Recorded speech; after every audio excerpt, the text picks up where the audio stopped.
Hello student, तो आप सब कैसे हैं। 10th का एग्ज़ाम आप सब पास कर चुके हैं। 11th क्लास शुरू करना हम लोगों को।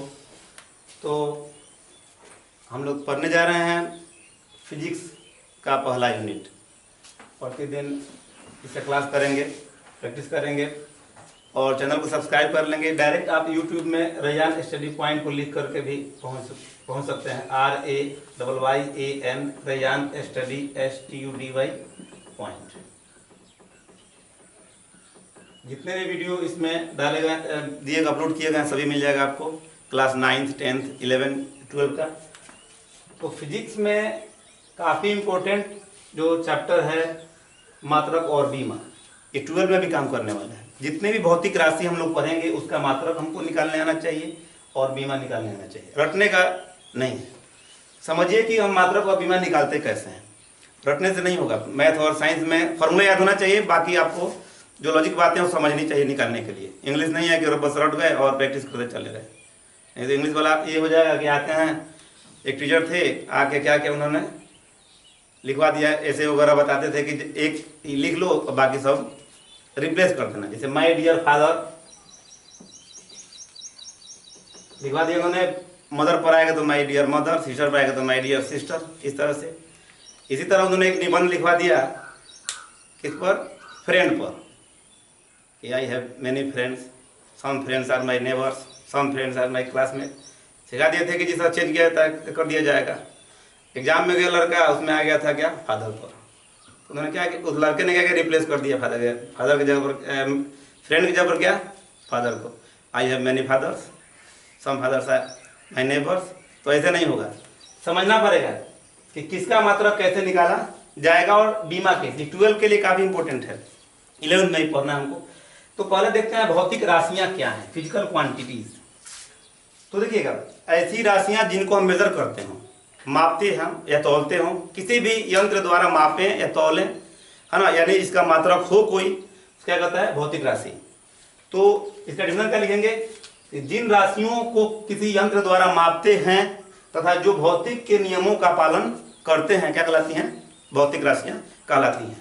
तो लिखा जाएगा, जिन राशियों को किसी उपकरण या यंत्र द्वारा मापा तौला जाता है तथा जो भौतिकी के नियमों का क्या करती हैं, अनुसरण करती हैं, पालन करती हैं, भौतिकी के नियमों का पालन करती हूं, कमा भौतिक राशि कहलाती हैं, भौतिक राशि कहलाती हैं। अब ये समझना है कि भौतिक राशि कौन सी होगी, भौतिक कौन सी नहीं होगी। जैसे बोले बेंचों की संख्या कितनी है, तो इसको मापने के यंत्र द्वारा मापने तौलने की जरूरत नहीं है, क्योंकि ये भौतिक राशि नहीं है। लेकिन बोले हम कि बेंच की लंबाई कितनी है, तो हम मापना पड़ेगा, उसमें क्या मात्रक लगेगा। तो भौतिक राशि जो होगी, फिजिकल क्वांटिटीज जो होगी, फिजिकल क्वांटिटीज मान लेते हैं, ये दो भाग होगा इसमें, न्यूमेरल्स और यूनिट। ये बोलते हैं क्या, संख्यांक न्यूमेरल्स, और बोलते हैं यूनिट मान इकाई। ये दोनों रहेंगे तो भौतिक राशि होगी, नहीं तो नहीं होगी। जैसे कि लंबाई अगर मापना हो तो क्या लिखेंगे, हम सिर्फ 5 लिख दें, संख्यांक लिख दें, तभी आप क्लियर नहीं कर पाइएगा कि क्या है। और सिर्फ अगर हम मीटर लिख दें तभी आप नहीं बता पाइएगा कि क्या है। तो इसमें कुल ज्ञान के लिए क्या करना पड़ेगा, दोनों लिखना पड़ेगा।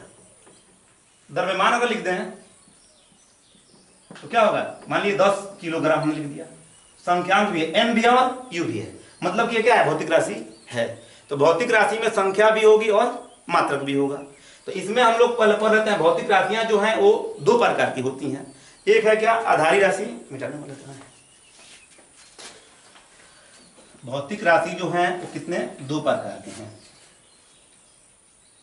इसको ठीक से समझते चलेंगे, क्योंकि हम लोग सीखेंगे जितनी भी भौतिक राशियां हैं उनका मात्रक कैसे निकालेंगे और उसकी बीमा कैसे निकालेंगे, बीमा के अनुप्रयोग से कौन कौन सी समस्याओं को हम हल कर सकते हैं, ये भी पढ़ेंगे। तो भौतिक राशियां जो हैं वो दो प्रकार की होती हैं, लिख देंगे भौतिक राशियां दो प्रकार की होती हैं। एक है आधारी राशि, आधारी या मूल राशि, मूल राशियां, बेसिक या फंडामेंटल, बेसिक और फंडामेंटल मेंटल क्वांटिटीज। क्या समझते हैं? आधारी राशियां जो हैं वो स्वतंत्र हैं, दूसरी भौतिक राशियों पर निर्भर नहीं रहती हैं। जैसे आपको बताया जाए कि जो अंक हैं हमारे कितने हैं, 0 से लेकर के 9 तक, 0 1 0 1 2 कहां तक, 9 तक, ये स्वतंत्र है, इसमें दो अंकों से मिलकर नहीं बना है। लेकिन इसके बाद अगर जो बनाना होगा तो क्या इन्हीं से मिलकर के बनेगा, तो ये हो जाएंगे आधारी, और इनसे मिलकर जो बनाएंगे वो क्या कहलाएंगे, व्युत्पन्न कहलाएंगे। इसी तरीके से आधारी राशियां कितनी हैं, 7 हैं।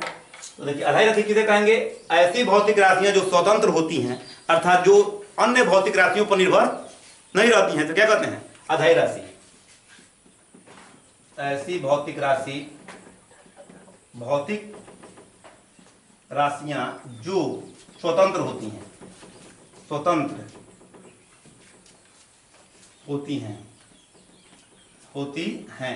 अर्थात जो दूसरी भौतिक राशियों पर निर्भर नहीं रहती हैं, उन्हें क्या कहते हैं, आधारी राशि कहलाती हैं। आधारी राशि कहलाती है। ये कितनी है, 7 है। जैसे अंग्रेजी वर्णमाला में कितने लेटर हैं, ए बी कितना, जेड, ये स्वतंत्र हैं, ये किसी मिलकर बने नहीं है, लेकिन इनसे मिलकर के बहुत सारे अंक बनेंगे, वर्ड बनेंगे ना। इस तरीके से आधारी राशियां कितनी है, 7 है। आधारी राशियां कितनी है, 7 लिख देंगे। कौन कौन है, लंबाई है, हम लोग सब डिटेल से पढ़ेंगे अभी। लंबाई है, द्रव्यमान, समय,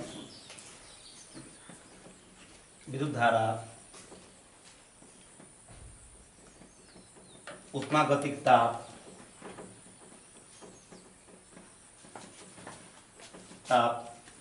पदार्थ का परिमाण, 1 2 3 4 5, ज्योति तीव्रता, पदार्थ का परिमाण, ये 7 राशि हैं। इनको छोड़कर जितनी भी राशियां क्या हैं, व्युत्पन्न राशियां हैं, क्योंकि वो इनके पदों में व्यक्त किया जा सकता है। अब देखते हैं हम लोग व्युत्पन्न राशियों को। दूसरा प्रकार है भौतिक राशि का व्युत्पन्न राशि, ड्राइव्ड क्वांटिटीज। जिन राशियों को आधारी राशियों के पदों में व्यक्त किया जा सकता है उन्हें व्युत्पन्न राशि कहा जाता है। जैसे कि मान लीजिए हमने लिख दिया क्षेत्रफल, इसको 2 भाग में बांट सकते हैं, लंबाई गुने चौड़ाई। क्या है ये, व्युत्पन्न राशि है। लंबाई क्या था, आधारी राशि, इसको 2 भाग में आप नहीं बांट सकते हैं, लेकिन क्षेत्रफल को हम बांटते रहे, यानी क्या है, व्युत्पन्न राशि है। जैसे कि मान लीजिए लिख दिया हम COW, इसमें 3 वर्ड है, इसको हम 3 भाग बांट दे रहे हैं, लेकिन सिर्फ C लिखे तो इसको 2 भाग में हम नहीं बांट सकते हैं। तो ये आधारी हो गया, क्या हो गया, व्युत्पन्न हो गया। तो इस तरह से बहुत सारे हैं। जैसे मान लिया हमने वेग लिख दिया, वेग क्या होता है, विस्थापन बट्टा समय, विस्थापन बट्टा समय 2 भाग में है। विस्थापन मतलब दूरी, विस्थापन, लंबाई, चौड़ाई सब किसमें, एक ही इसमें आती है, विमान। ये क्या होंगे, आधारी राशि, ये भी आधारी राशि है, लेकिन ये क्या हुआ, व्युत्पन्न राशि हो गया। अगर हम बल लिख दें, द्रव्यमान होता है, द्रव्यमान गुने त्वरण, क्या ये व्युत्पन्न राशि है। तो हम देखते हैं अब जो व्युत्पन्न राशि 7 आधारी राशियां, बाकी सब क्या है, व्युत्पन्न राशि हैं। सभी का मात्रक हम लोग को पढ़ना है इसमें। तो देखते हैं हम, पॉइंट क्या है, मात्रक, यूनिट्स, इसके बारे में पढ़ेंगे। 9th क्लास में आप लोग पढ़ चुके हैं, है ना, जो छोटी छोटी बातें हैं 9th में पढ़ चुके हैं। यहाँ पर हम लोग देखते हैं कुछ जो इंपॉर्टेंट है हमको देखना है। मात्रक यानी कि यूनिट्स। भौतिक राशियों को अब किसी न किसी यूनिट इकाई में मापना पड़ेगा। पहले जब मात्रक नहीं था तो कहते थे बहुत दूर से आ रहे हैं, नज़दीक से हैं, बहुत अधिक वजन है, कम वजन है। तो इसकी इस समस्याओं को दूर करने के लिए क्या, भौतिक राशियों के लिए मात्रक को बनाया गया। तो भौतिक राशियों को जिन मानकों में मापा जाता है उन्हें क्या कहते हैं, उस भौतिक राशि का मात्रक कहा जाता है। भौतिक राशियों, भौतिक राशियों को जिन मानकों में, स्टैंडर्ड्स, मापा जाता है उसे उस भौतिक राशि का मात्रक कहा जाता है। राशि का मात्रक कहा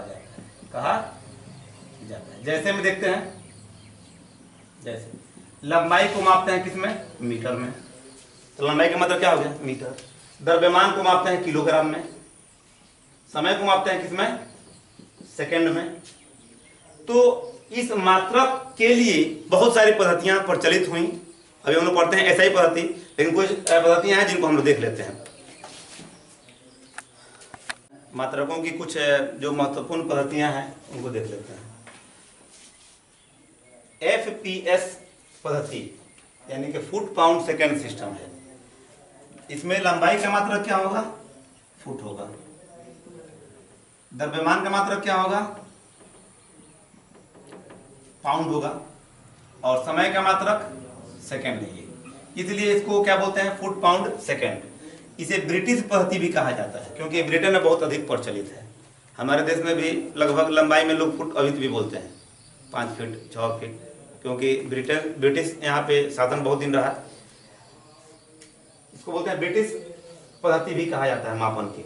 दूसरा सेंटीमीटर ग्राम सेकंड पद्धति, CGS पद्धति, ये बहुत महत्वपूर्ण है। इसमें लंबाई का मात्रक क्या होगा, सेंटीमीटर हो जाएगा, लंबाई का मात्रक सेंटीमीटर।